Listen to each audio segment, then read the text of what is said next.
Galim sakyti, kad ypač rungtynių pradžiai labai daug pridėjo nusiteikimas po pirmų rungtynių ir tas rezultatas, aišku. Nebuvo tokio, buvo visą savaitę triukšmo internete, tai aš tai galiu prieš Skaidžiškes nuleisti galvą ir pasakyti, kad rimta chebra, linkiu sėkmės finale, kai bus, tai bus. Tai čia tokia intro. Dabar dėl rungtynių, dėl futbolo, tai tikrai kalbėjom su komanda, kad nereikia prasileisti golo, turėsim savo šansus ir įmušim. Gavom į Rūbinę vieną smūgį. Ir tada jau turėjom kilti, antram pakilom ir gavom. Tada jau viskas kaip susidėjo. Taip, kad praeitos savaitės nebuvo, šiandien žaisti, kovoti.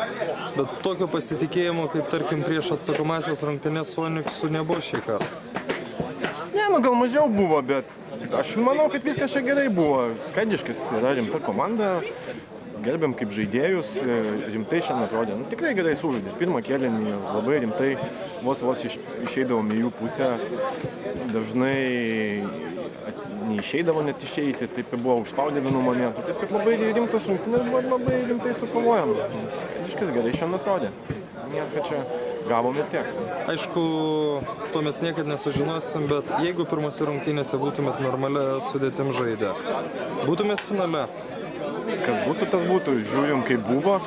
Visi sukovojo, turėjo šansą pažaisti. Pirminos rungtynėse vieni žaidė, dabar kiti kaip išėjo, taip išėjo. Dabar reikia žiūrėti į kitas rungtynės ir ruoštis kitai savaitei. Reikia imti medalius, reikia atkelšyti mūsų skriaudikams reguliariau sezono metu ir tada bus viskas gerai. Svarbi jums trečia vieta? Aišku, kad svarbi. Nei viena komanda nepasakytų, kad čia atėjo pasėdėti, pažaisti, nieko neveikti. Visi ateina žaisti, laimėti medalį.